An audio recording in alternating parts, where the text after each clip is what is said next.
So yeah, I fucked up. We weren't supposed to get that tallow last episode, but that's alright. I've already released it, and we're all at level 12. So here we are in front of the gym leader. Hopefully, Roxanne will go easy on us.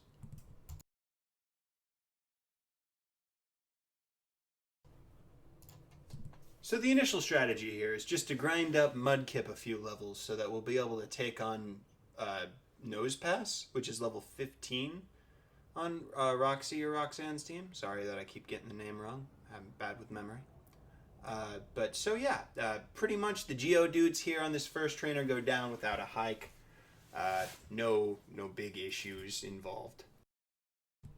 Second goes about as same as the first, with just 2 Geodudes, so I just mash water gun over and over again. Picks up the battle for us, so we're able to move on quite simply.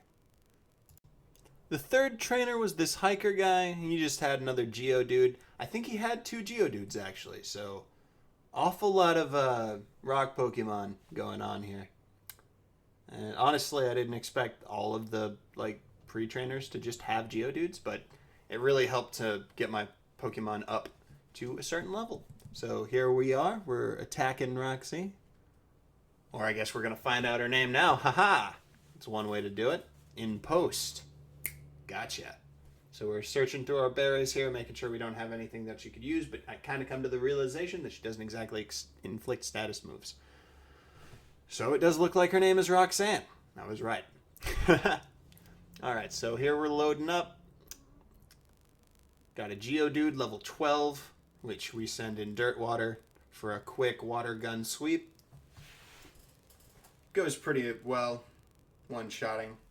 I believe we OHKO the second one because it's also a level 12, so it has literally no difference. Besides maybe stats, but I don't fucking know. So yeah, another water gun. And then here we get to the Nose Pass, and oh lord, this guy. He's got some defense, and I'm also a stage 1 Pokemon, so there's that. Dirt Water's trying to learn Bide here, but we disrespect Bide in this house just because I'm not too good at using it. And in these types of challenges, you don't want to, get out of your comfort zone too much. So here's Nose Pass, and we hit him with a water gun, which I realize does less than a third of his health, which puts us in a tricky position, especially after this rock tomb basically gets us to half, and then he traps us so we can't leave. So at this point, I realize that the only solution is to just start spamming water gun. Of course, it had an Oranberry, which ain't helpful. But with enough determination, anything is possible, as you'll see. We hit him with another tackle. Oh, he hit us with a tackle, which dropped us to below half, which triggered low HP potion from Roxanne, which is always annoying, which I believe we just water gun into another potion here. Nope, he tackles, and we're finally able to win. And that gets us, I think it's the stone badge or the rock badge? The first gym badge, anyway. Enabling us to use Cut, which we can find in the house to the left of the Pokemon Center, which we will go to right after this.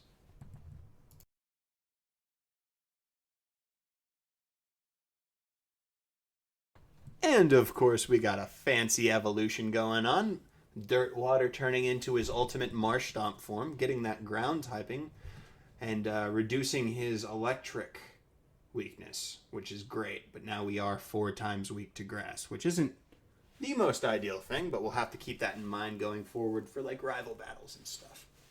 We also learned Mud Shot, which I think is just, generic ground flavored, slightly weaker flamethrower. Correct me if I'm wrong. But yeah, and then after that we move on to go talk to that Devon guy after we heal up.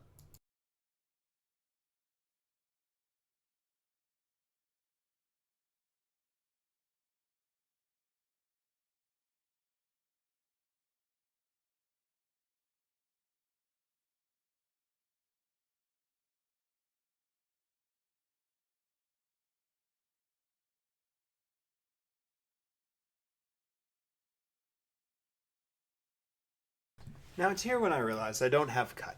So, the beginning of a problem that isn't exactly resolved begins. We get HMO1, which is great. So, we walk outside, open our bag, let's teach something cut.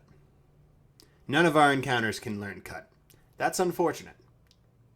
However, we think we might have something in the PC, but I remembered that that was the Talo, so it wasn't going to be there, which is upsetting.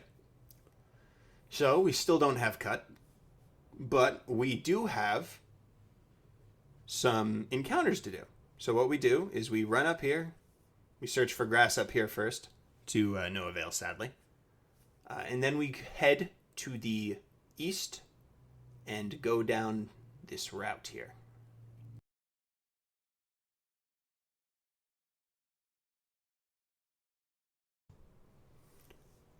Alright, so here we go. Whismer. Not ideal, seeming as though I don't think Whismer can learn cut, but hey, just in case, let's catch it regardless. We could always use another tank.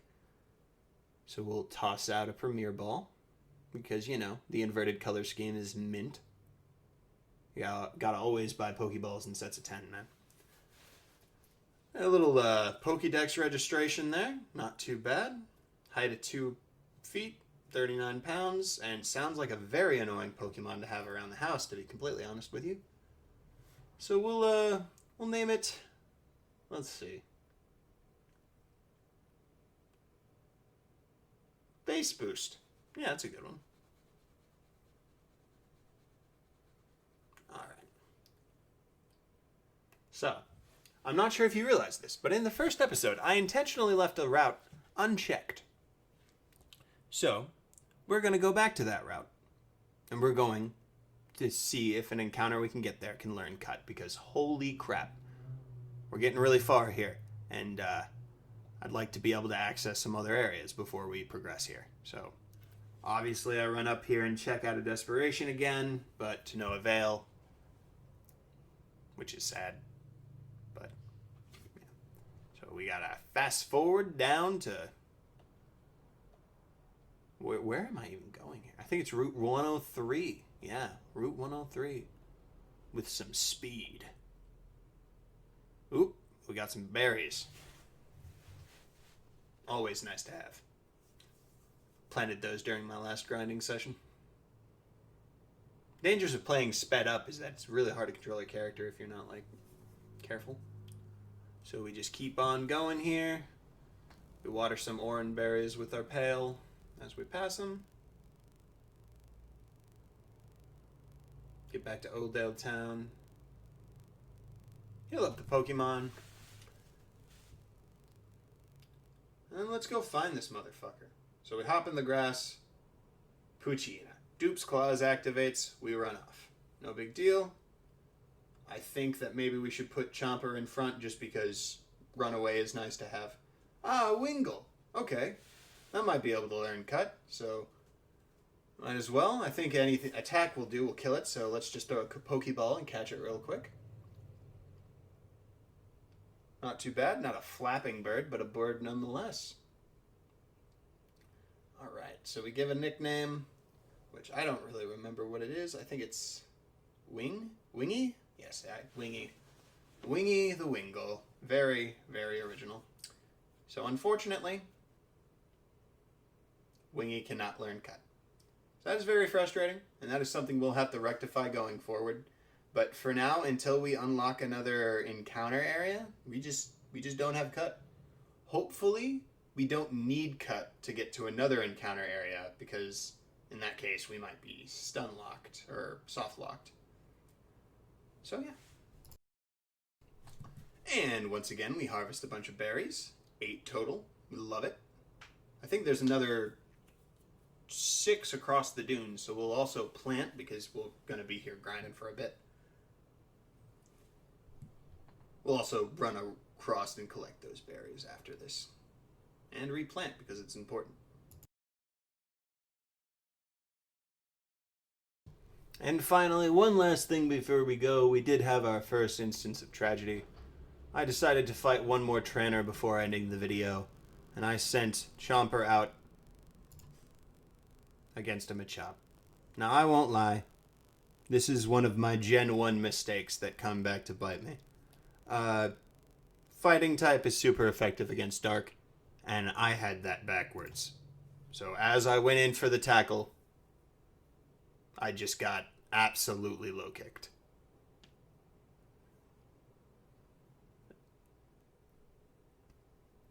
And Chomper died. So the first tragedy, it was hard, but we sent Wormy-Lass in. We got our revenge.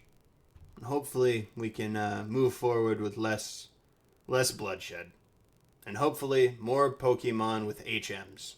So thank you for watching. I appreciate it. If you guys want to subscribe, that'd make the pain go away.